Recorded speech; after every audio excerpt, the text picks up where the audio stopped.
Hey guys, welcome to Scalper 21। आज की video में हम ये देखने वाले हैं कि basics of future and option. तो ये वीडियो में लगभग ऑलमोस्ट 25% हमारा टाइम फ्यूचर पे स्पेंड होने वाला है और रिमेनिंग जो टाइम है ऑप्शन पे स्पेंड होने वाला है, क्योंकि बहुत से लोगों को फ्यूचर समझने में तो बहुत ईजी है, लेकिन ऑप्शन समझने में थोड़ा कंफ्यूजिंग है। और उसको आपको एक 10 से 15 दिन की उसके ऊपर प्रैक्टिस करनी पड़ेगी, उसके बारे में ठीक से सोचना पड़ेगा। और उसके अंदर जो कॉल्स होते हैं, पुट्स होते हैं, वो क्या होते हैं, जो फाइनेंशियल बेटिंग स्प्रेड बोल सकते हैं हम उसको, तो उसके अंदर लोग स्प्रेड क्रिएट करते हैं और वो हिसाब से वो अपनी पोजीशन हेजिंग भी करते हैं। हेजिंग मीन्स एक टाइप का इंश्योरेंस ही रहता है, एक पोजीशन को दूसरी उसके अपोजिट में रिवर्स वाली पोजीशन वहाँ पे क्रिएट होती है। तो आज की वीडियो में हम दोनों देखेंगे और वन बाय वन हम उसके ऊपर डिस्कस भी करेंगे। तो सबसे पहले अभी हम बात करेंगे फ्यूचर पे। तो जनरली क्या होता है कि स्टॉक मार्केट में almost more than 7,000 companies listed है, लेकिन फ्यूचर एंड ऑप्शन में लगभग एक 150 से 200 कंपनीज को ही सेबी ने अलाउड किया है, उन्होंने उसमें रखा है। मुझे एग्जैक्ट कितनी ऑर्गेनाइजेशन उसके अंदर है, कितनी कंपनीज है उसके अंदर, वो मुझे पता नहीं है, लेकिन लगभग 200 के आसपास में वो स्टॉक्स है जो फ्यूचर एंड ऑप्शन में अवेलेबल है। जनरली जो भी कंपनीज फ्यूचर एंड ऑप्शन में इंक्लूड की जाती है, वो कंपनी एक तो रॉ मटेरियल सप्लायर रहती है या फिर वो इम्पोर्टर रहती है। जनरली उसके वेंडर्स होती है, वो दूसरी कंपनियां होती है, और एज पर मार्केट की डिमांड और सप्लाई तो वो फ्यूचर के हिसाब से उसके अंदर हेजिंग पोजीशन क्रिएट करके रखते हैं।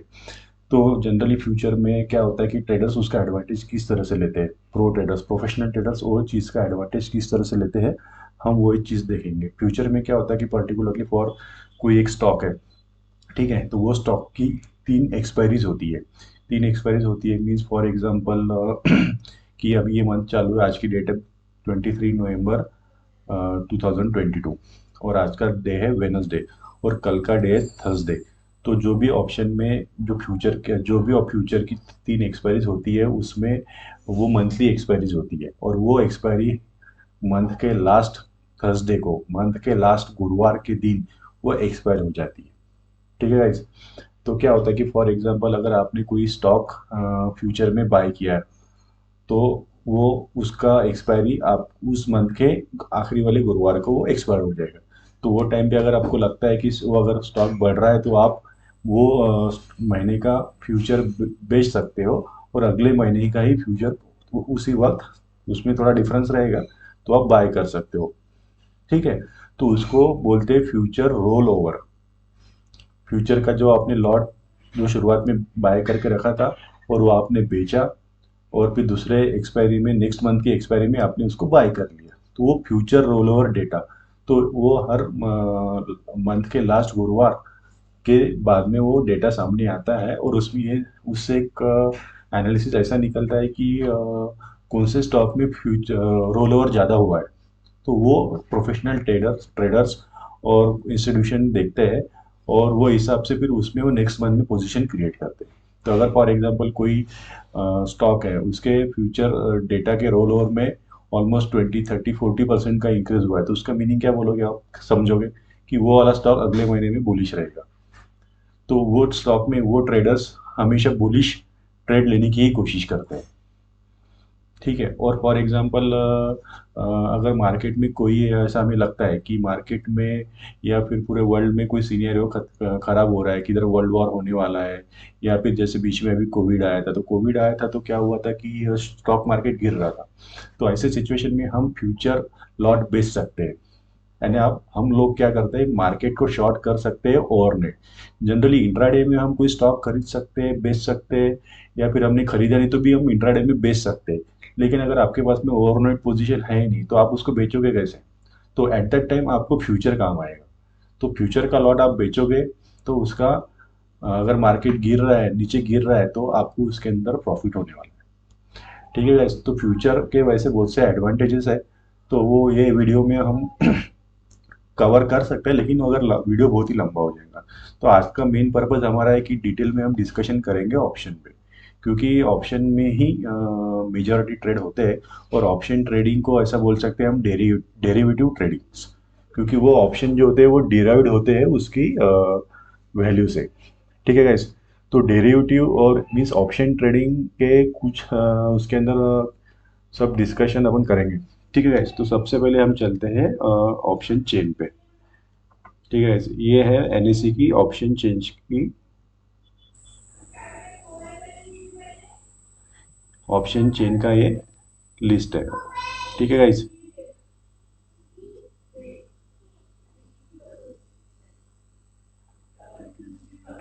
तो इसको मैंने एक्सेल में कन्वर्ट कर लिया है, वो आपको दिखाता हूँ मैं यहाँ पे।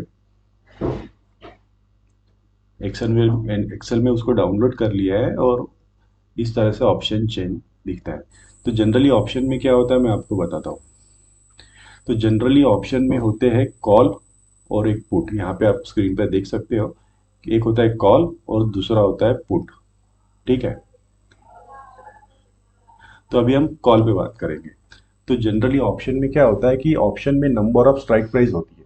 फॉर एग्जांपल अभी आज जो है बैंक निफ्टी 23 नवंबर को 42,700 पे है, तो वो 42,700 जो है, तो उसके नीचे अभी फिर 42,600 है।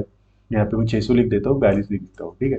फिर उसके नीचे यहाँ पे 500 है, इसके नीचे 400 है, इसके नीचे 300 है, और यहाँ पे 42,200 है।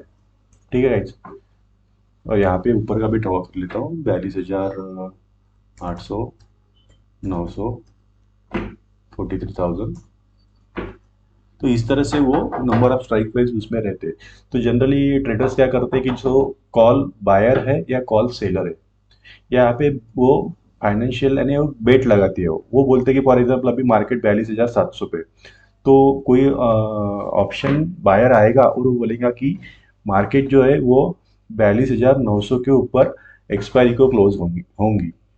और ये जो एक्सपायरी रहती है, ये हम अभी बात कर रहे हैं ये इंडेक्स में, जो निफ्टी और बैंक निफ्टी होता है। बैंक निफ्टी में भी जनरली बैंक निफ्टी में जो एक्सपायरीज आती है, तो कॉल और पुट के हिसाब से तो वीकली एक्सपायरीज रहती है यहाँ पे, यानी एक महीने में वो एक्सपायरीज 4 बार आती है। तो फॉर एग्जांपल ये महीने में 4 बार, अगले महीने में 4 बार, और उसके अगले महीने में 4 बार। तो उसकी एक्सपायरी जनरली 12 रहती है। तो फॉर एग्जांपल आज की अगर एक्सपायरी खत्म हो जाती है, तो एक नई एक्सपायरी और आगे खुलती है। ठीक है, क्यूमुलेटिवली वो खुलती रहती है आगे।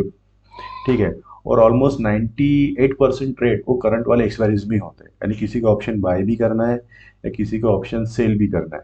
तो जनरली लोग ऑप्शन में करंट वाली एक्सपायरीज में ही काम करते हैं। आज का वेडनेसडे, कल का थर्सडे, और ये जो एक्सपायरी है ये मंथ की लास्ट एक्सपायरी है इंडेक्स की, निफ्टी और बैंक निफ्टी की।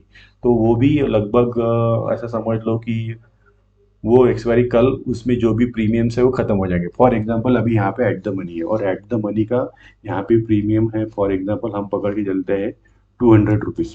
ठीक है, यहाँ पे रहेगा लगभग 150, यहाँ पे रहेगा 100, यहाँ पे रहेगा 50, यहाँ पे रहेगा 25, ऐसा चलते रहेगा। ये यहाँ पे लगभग 45,000 तक स्ट्राइक प्राइस पे लोग ऑप्शन के ट्रेड करते हैं, कि जनरली वो बाय करेंगे या सेल करेंगे। फॉर एग्जांपल अभी मार्केट चल रहा है 42,700 पे, तो आप क्या बोलोगे, कल मार्केट जो है 42,900 के ऊपर क्लोज होने वाला है।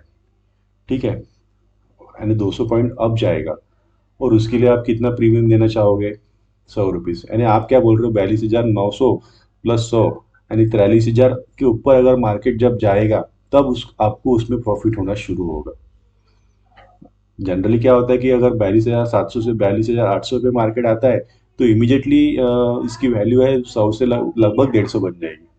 ठीक है, लेकिन अगर मार्केट 42,800 भी रुकेगा, तो दोपहर में 3:30 बजे के पहले इसकी वैल्यू जीरो हो जाएगी, क्योंकि कल एक्सपायरी है और मार्केट 42,900 पे गया ही नहीं। आपको प्रॉफिट कब होगा, यहाँ पे 42,900 प्लस 100, ये प्रीमियम उसमें ऐड करना पड़ेगा, तो उसकी वैल्यू हो जाती है 43,000। अगर 43,000 के ऊपर मार्केट 50 पॉइंट जाएगा, तो वो वाले ऑप्शन की प्राइस आपकी क्लोजिंग के टाइम पे 150 हो जाएगी। ठीक है गाइस। तो इस तरह से उसका प्रीमियम बढ़ेगा। अगर मार्केट एक्सपायरी के टाइम पे 42,950 पे चले गए, क्योंकि कल एक्सपायरी इसलिए मैं बात कर रहा हूँ, अगर एक्सपायरी नहीं रहती थी, तो वो हिसाब से मार्केट अगर 200-250 पॉइंट अप भी जाता था और क्लोज होता था, तो तुम्हारा अपना जो प्रीमियम है 100, वो 200 भी हो सकता है, वो 250 भी हो सकता है। ठीक है, एज पर उसका डेल्टा। ठीक है, तो ये वाली चीज़ हमें समझनी है कि प्रीमियम किस तरह से मैच होते हैं ये करके। ये एक कॉल के, फॉर एग्जांपल कॉल बायर क्या होता है कि कॉल बायर ये होता है कि वो मार्केट को लेके होता है बुलिश। वो ये सोचता है कि मार्केट करंट लेवल से ऊपर जाएगा, उसके लिए वो प्रीमियम पे करता है, वो बेट लगाता है वहां पे कि चलो मैं वहां पे 100 रुपये पर पॉइंट दूंगा। फॉर एग्जांपल इसकी वैल्यू 100 रुपीज़ है और इसके बैंक निफ्टी के लॉट की साइज रहती है 25। ठीक है, तो ये लॉट उसका कितने का हो जाएगा, 25 × 100, 2500 रुपये का उसका एक लॉट हो जाएगा। तो 2500 रुपये प्रीमियम देने को तैयार है वहां पे, किसके लिए कि अगर बैंक निफ्टी 42,900 प्लस 100 यानी 43,000, 43,000 के ऊपर 100 पॉइंट जाए तो उसको वहां पे जो प्रॉफिट है वो 100 रुपये पर पॉइंट होगा। तो 100 × 25, तो 2500 के ऊपर उसको 2500 रुपये का प्रॉफिट होने वाला है। ठीक है गाइस। और इसी में सपोज कॉल कॉल जो होता है कि कॉल में जो ऑप्शन होते हैं, तो कॉल बायर जो होते हैं ये मार्केट को लेके होते हैं बुलिश, उसको कहते हैं कॉल। जिसको ऑप्शन में अगर अपने को पोजीशन क्रिएट करनी है, बुलिश पोजीशन क्रिएट करनी है, तो उसके लिए कॉल बाय करना एक वहां पे मौका है। ठीक है, तो वो मार्केट में बुलिश पोजीशन लेने के लिए दो तीन चीजें कर सकता है। सबसे पहले बुलिश पोजीशन लेने के लिए एक तो फ्यूचर का लॉट बाय कर सकता है। ठीक है, या फिर वो कॉल को बाय कर सकता है। ठीक है, या फिर वो पुट को शॉर्ट कर सकता है। ठीक है, पुट को शॉर्ट कर सकता है, ये अभी हम देखेंगे नहीं। पुट का अगर कंसेप्ट में बीच में आपको बताऊंगा तो आप पूरा उसको ये कर दोगे। तो यहाँ पे देखो कि जिसको मार्केट में बुलिश पोजीशन बनानी है वो क्या करेगा, वो कॉल बाय करेगा। लेकिन अगर किसी को बोलना है कि यार मार्केट कल 42,500 के नीचे जाएगी, यहाँ पे प्रीमियम कितना रहेगा, यहाँ पे लगभग 300 रहेगा। ठीक है, यहाँ पे रहेगा लगभग 400। ठीक है, तो 42,000 यहाँ पे आएगा 42,500। तो अगर कोई बोलेगा कि यार मैं 42, मुझे ऐसा लगता है कि मार्केट कल 42,500 के नीचे क्लोज होगी और तो इसके लिए मैं क्या करूँगा, तो उसके लिए मैं काम कर सकता हूँ कि मैं उसके लिए कॉल को शॉर्ट कर सकता हूँ। तो मैं कॉल को शॉर्ट करूंगा तो क्या, अगर 42,600 का भी अगर कॉल शॉर्ट करता हूँ, ठीक है, तो भी मुझे 300 रुपये का प्रीमियम मिलेगा। अगर मैं 42,200, 42,700 का कॉल अगर मैं शॉर्ट करता हूँ, तो भी मुझे 200 रुपये मिलेगा प्रीमियम। ये सब कोई भी ऊपर का, यहाँ से 42,500 के ऊपर का कोई भी ऑप्शन अगर आप सेल करोगे तो ये प्रीमियम आपको ही मिलने वाला है, क्योंकि ऑप्शन बायर क्या कर रहा है, वो बेट लगा रहा है कि मार्केट 43,000 के ऊपर जाएगा, उसके लिए वो प्रीमियम दे रहा है, लेकिन मार्केट तो वही जा ही नहीं रहा है, मार्केट तो नीचे घुस गया। तो ये जो है वो जो वैल्यू, वो जो प्रीमियम पे कर रहा है, वो पूरा का पूरा हो जाएगा जीरो। तो आपको ये समझना है कि कॉल बाय करने वाला बुलिश होता है, बट कॉल जो सेल कर रहा है वो होता है बुलिश, वो होता है bearish. Call, SCLL। Call selling के लिए अपन ये बोल सकते हैं कि कॉल राइट किया है उसने, या फिर, हाँ ठीक है। तो अभी जब भी हम टीवी चैनल्स देखते हैं तो वहाँ पे लोग वहाँ पे जो टेक्निकल एनालिसिस बैठे बैठे हुए रहते हैं, या फिर वो बोलते हैं कि ऑप्शन बाय करो या फिर ऑप्शन राइट करो। तो ऑप्शन राइट करना मीन्स यहाँ पे कॉल राइट या पुट राइट आएगा। ठीक है, तो अभी हम शुरुआत में यही देख रहे हैं कि हमें कॉल कॉल में किस तरह से हम बाय कर सकते हैं या कॉल में हम किस तरह से सेल कर सकते हैं। यानी यहाँ पे अगर हमको बुलिश पोजीशन लेनी है कॉल में तो हम कॉल बाय करेंगे, अगर हमें लगता है कि मार्केट नीचे जाएगा तो हम कॉल सेल करेंगे। लेकिन इसमें दोनों में एक फर्क इतना है कि कॉल अगर तुम्हें बाय करना है, 100 रुपये वाला कॉल हो ये, तो आपको उसको 2500 रुपये लगेंगे। ठीक है, लेकिन आपको कोई कॉल बेचना है इसी में 25, जिसकी क्वांटिटी है, ये 25 का लॉट है, तो उसके लिए आपको कम से कम 1,40,000 रुपये लगेंगे। तो आप सोचो कि ऑप्शन बायर को यहाँ पे सिर्फ 2500 रुपये लग रहे हैं और ऑप्शन सेलर को यहाँ पे 1,40,000 रुपये लग रहे हैं, तो फिर क्यों लग रहा है ऐसा? तो क्या है ऐसे, ऑप्शन बाइंग में क्या है और ऑप्शन सेलिंग में क्या है? तो ऑप्शन बाइंग में क्या है कि ऑप्शन बाइंग में अगर ऑप्शन बाइंग में बहुत ज़्यादा रिस्क है यहाँ पे। ऑप्शन सेलिंग में भी रिस्क रहता है, लेकिन वहाँ पे जो रिस्क है वो एक लिमिटेड रिस्क होता है, वहाँ पे आपका लॉस आपको कंट्रोल कर सकते हो आप। लेकिन ऑप्शन बाइंग में आप मार्केट में अगर थोड़ा टाइम हो चुका और अगर मार्केट वही रुक गई तो आपका प्रीमियम डिके हो जाएगा और आपको वहाँ पे हेवी लॉस हो सकता है। ठीक है, तो ऑप्शन कॉल के ऑप्शन में कॉल सेल करने को आपको लगभग 1,40,000 रुपये लगता है। और कॉल अगर हमें बाय करना है तो एज पर प्रीमियम और उसका ये करते हैं। तो जनरली जो ऑप्शन का जो प्रीमियम होता है तो प्रीमियम डिसाइड होता है उसके अंदर जो होते हैं ग्रीक्स। तो इसमें क्या होता है कि ऑप्शन में कोई भी कॉल हो रहे या पुट रहे तो उसमें 5 टाइप के ग्रीक्स रहते हैं। ग्रीक्स मीन्स वो ग्रीक होते हैं, एक डेल्टा है, दूसरा गैमा है, वेगा है, थीटा है, आरएचओ है। तो ये 5 ग्रीक्स होते हैं, उसके हिसाब से उसकी वैल्यू डिराइड होती है कि उसका प्रीमियम कितना बनना चाहिए। ठीक है। जनरली इतना टेक्निकली और इतना डीप जाने की यहाँ पे कोई ज़रूरत नहीं है हमें कि हमें उसके ग्रीक्स भी समझने हैं।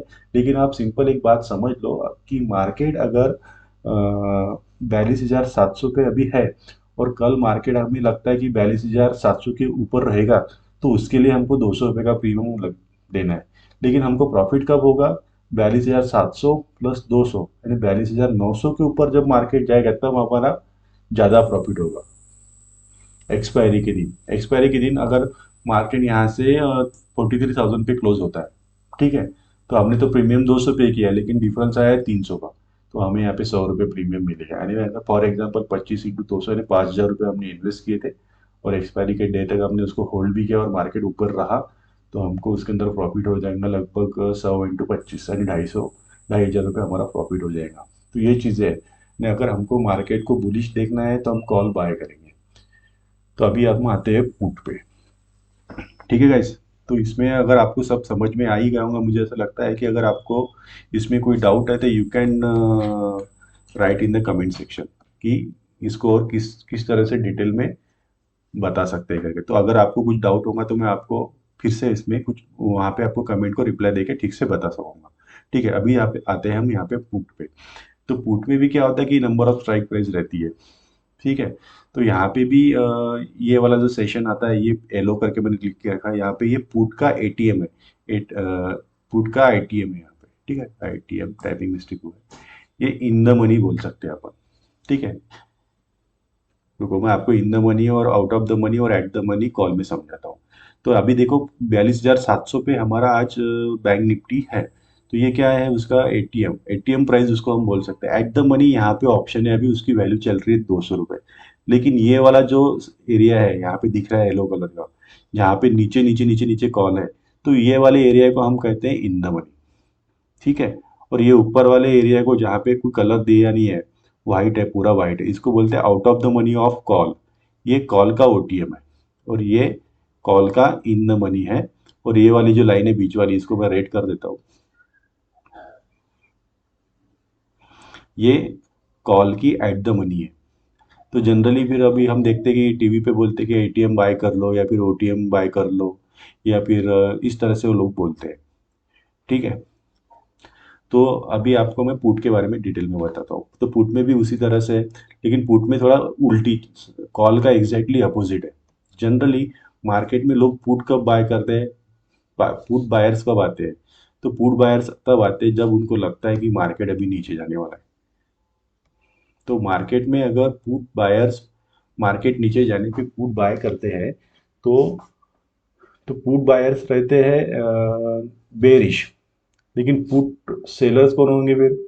तो पुट सेलर वहां पे रहेंगे बुलिश। तो अगर मार्केट ऊपर जा रहा है 42,700 से 42,900 पे जा रहा है, तो यहाँ पे जो भी पुट होगी, जिस यहाँ पे जो भी उसकी वैल्यू होगी, फॉर एग्जांपल यहाँ पे भी 200 होगी, यहाँ पे 300 होगी, यहाँ पे 400 होगी, यहाँ पे नीचे 150 होगी, यहाँ पे 100 होगी, और वही हिसाब से नीचे नीचे छोटे छोटे कम हो जाएगी। तो अगर मार्केट 42,700 के ऊपर क्लोज होती है, यहाँ पे ही क्लोज होती है, तो ये वाला जो व्हाइट सेक्शन है ये पूरे के पूरा हो जाएगा जीरो। सब यहाँ के जो प्रीमियम पे कर रहे हैं लोग और वो पुट बाय कर रहे हैं, वो जीरो हो जाएगा एक्सपायरी पे। तो आपको यहाँ पे क्या समझना है मैं बताता हूँ आपको। पुट, अभी हम पुट के बारे में बात कर रहे हैं, कॉल का भी भूल जाओ। तो पुट बाय करने वाला कौन होता है?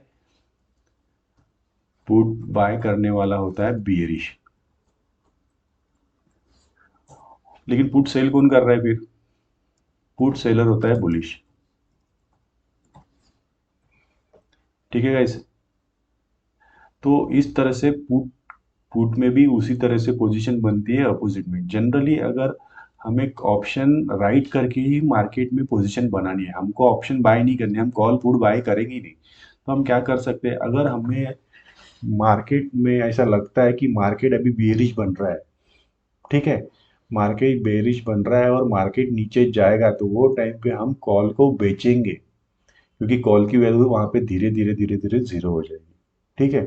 और उसी समय अगर हमें ऐसा लगता है कि पुट पुट की वैल्यू जो है, अगर हमें ऐसा लगता है कि मार्केट ऊपर जाने वाला है, ठीक है, यानी मार्केट बुलिश रहेगा, तो हम क्या करेंगे, हम कॉल को थोड़ी बेचेंगे, क्योंकि अगर कॉल को हम बेचेंगे तो हमारा लॉस हो जाएगा।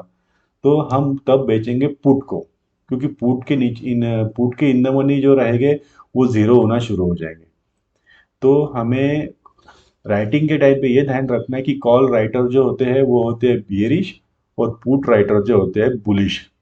तो अगर हम कभी भी कोई बात सुनते हैं, कोई हमें बताता है कि यार आज मार्केट ऊपर जाने वाला है, या तो वो टाइम पे आप ओटीएम पुट बेचो या इन द मनी पुट बेचो।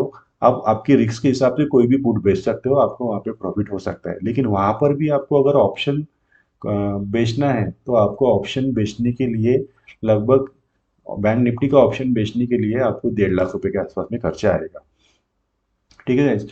और ये कॉल ऑप्शन ये सब इसका जो डेटा रहता है वो रहता है एनएससी के साइट पे, एनएससी नेशनल स्टॉक एक्सचेंज, जो सेबी कंट्रोल करती है, security and exchange board of India. तो यहाँ पे आप जा सकते हैं सेबी में, ऑप्शन चेंज करके आप गूगल में डालो, ये वाला साइट खुल जाएगा। यहाँ पे आप बैंक निफ्टी सिलेक्ट करो, यहाँ पे आपको जो एक्सपायरी चाहिए, देखो यहाँ पे टोटल नंबर ऑफ एक्सपायरीज 12 है, 1 2 3 4 5 6 7 8 9 10 11 12। तो अभी आज आज की 23 है, कल की 24 है, तो वो हिसाब से यहाँ पे उसकी एक्सपायरीज आई है। देखो यहाँ पे कहाँ से क्या क्या क्या स्ट्राइक प्राइस से शुरू हो रहे हैं, नंबर ऑफ स्ट्राइक प्राइस रहते हैं उसके अंदर। जनरली बिगिनर्स ट्रेडर्स को ये लगता है कि कौन सी स्ट्राइक प्राइस सिलेक्ट करे और वो क्यों करे क्या करे। तो ये पूरा डेटा है, और इसके ऊपर सब चीज़ें वहाँ पे अवेलेबल रहती है। ये लिस्ट जनरली मार्केट खुलने के 3 मिनट के बाद में अपडेट होती है, और वहाँ पे आप जाके देख सकते हो कि ऑप्शन में क्या चेंजेस हो रहे हैं या कहाँ पे राइटिंग हो रही है। और ये डेटा में सिर्फ ऑप्शन राइटर्स का डेटा होता है, ऑप्शन बायर का डेटा होता नहीं है। और ये सब डेटा ऑप्शन बैंक निफ्टी के फ्यूचर से डिराइव होता है, क्योंकि फ्यूचर एंड ऑप्शन एक दूसरे से 100% रिलेटेड है, और उसमें ही एक जैसी पोजीशन वो क्रिएट करते हैं लोग, और हेजिंग के लिए भी जनरली बहुत बार यूज़ किया जाता है। तो होप सो गाइज, आज के वीडियो में मैंने आपको फ्यूचर एंड ऑप्शन के बारे में थोड़ा कुछ समझाने की कोशिश की है।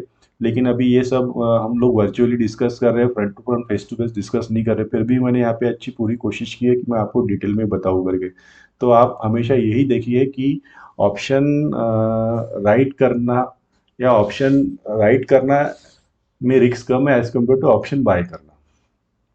ऑप्शन बाइंग में थोड़ी रिस्क ज़्यादा है as compare to option sell करना। तो जनरली न्यू बिगिनर्स क्या आते हैं, मार्केट में आते हैं, वो बोलते हैं कि ऑप्शन में बाय करो बाय करो। लेकिन उसके पीछे बहुत सी चीज़ों का अंदाज़ा होना चाहिए, बहुत सी चीज़ों के कैलकुलेशन करने पड़ते हैं, और बाद में ही आप ऑप्शन में वहाँ पे प्रॉफिट बना सकते हो। अगर शुरुआत में आप आ रहे हो तो डायरेक्टली ऑप्शन में आप जंप मत करो, जो ऑप्शन ट्रेडिंग में आप एंट्री मत लो। उसके लिए आप प्रॉपर एक ट्रेनिंग लो, और प्रॉपर तरीके से उसकी पढ़ाई करो, एक प्रैक्टिस करो, पेपर ट्रेडिंग करो ऑप्शन की, तो आप उसमें से कुछ प्रॉफिट बना पाओगे। ठीक है गाइस, आज के वीडियो में मैंने लगभग पूरा कंसेप्ट क्लियर करने की कोशिश की है। लेकिन अगर फिर भी आपको कोई डाउट होगा तो you can write on comment box, definitely we will explain. और ऑप्शन चेंज किस तरह से पढ़नी है, उसमें कौन से फैक्टर देखने हैं, उसका भी हमने एक वीडियो बना के रखा है, उसकी लिंक मैं डिस्क्रिप्शन बॉक्स में डाल देता हूँ। तो thanks guys, thanks for watching scalper 21। जय हिंद, वंदे मातरम।